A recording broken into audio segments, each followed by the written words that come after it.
AI का उपयोग कर इसके अंदर से एमओ को आइडेंटिफाई कर इसकी रोकथाम के नए तरीके भी हम करें।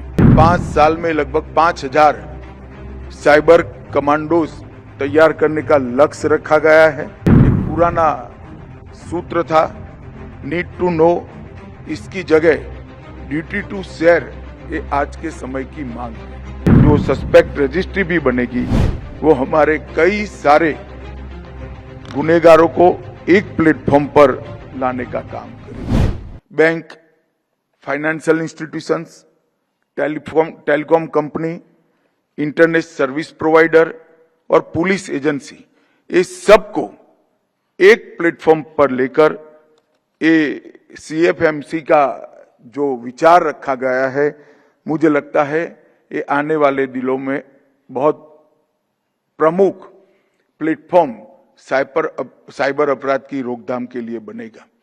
परंतु मैं I4C को इतना भी कहना चाहता हूं कि ये जो अलग अलग डेटा आता है और साइबर फ्रॉड मिटिगेशन सेंटर को एक और काम भी देना चाहिए, एआई का उपयोग कर इसके अंदर से एमओ को आइडेंटिफाई कर इसकी रोकथाम के नए तरीके भी हम करें।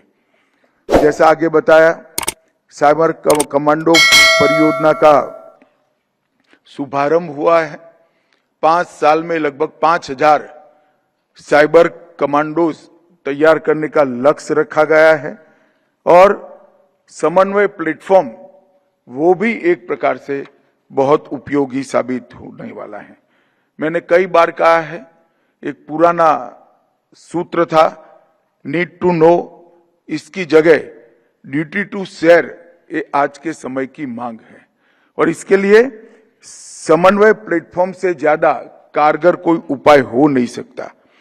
डेटा ड्रिवन अप्रोच के साथ समन्वय पोर्टल को हमने आगे बढ़ाया है और एक साझा डेटा कोष बनाने का ये शायद देश में सबसे पहला प्रयास है और ये जो सस्पेक्ट रजिस्ट्री भी बनेगी वो हमारे कई सारे गुनेगारों को एक प्लेटफॉर्म पर लाने का काम करेगी।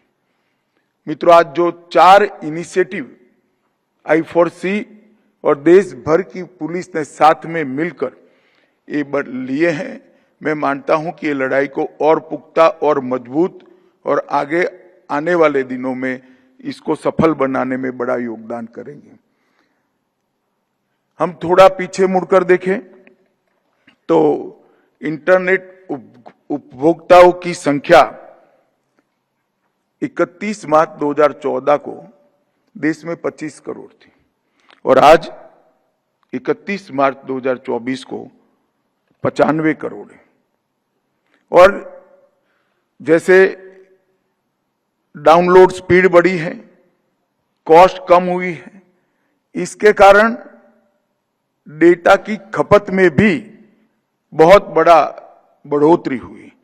पहले औसत 0.26 GB था, आज 20.27 GB, लगभग 78 गुना बढ़ोतरी हुई है। और कई सारे डिजिटल इंडिया हमारा जो इनिशिएटिव है, इसके कारण देश में कई सारी सर्विसेज ऑनलाइन हुई है।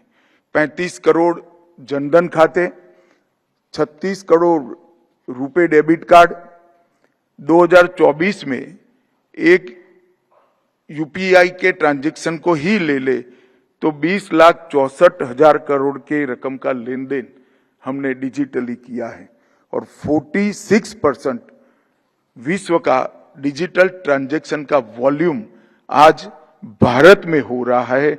मैं ये इसलिए बता रहा हूं कि एक प्रकार से सिद्धि है कि दुनिया में आधे डिजिटल ट्रांजैक्शन भारत में हो रहे, मगर एक प्रकार से हमारे काम का व्याप भी बताता है।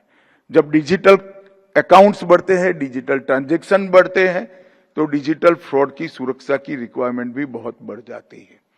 हमें इसके प्रति जागरूक रहना है।